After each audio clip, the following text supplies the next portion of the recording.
ರೂಪಲಿ ಗೌರಿ ಗಂಗೆ ಬಣ್ಣ ಬಣ್ಣದ ಚಿಟ್ಟೆ ಹಂಗೆ ನೋಡೋಕೆ ಸಾಲಾಗಿಲ್ಲ ಎರಡು ಕಣ್ಣು.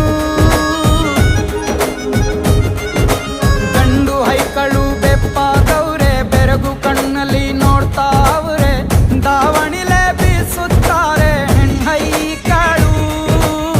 ರೊಟ್ಟಿ ಊಟ ಉಣ್ಣಾಗಿಲ್ಲ ಹಬ್ಬದೂಟ ತಳ್ಳಾಗಿಲ್ಲ ನೆಂಟ ಜಗಳ ಆಡಂಗಿಲ್ಲ ನಮ್ಮ ಊರಲ್ಲಿ.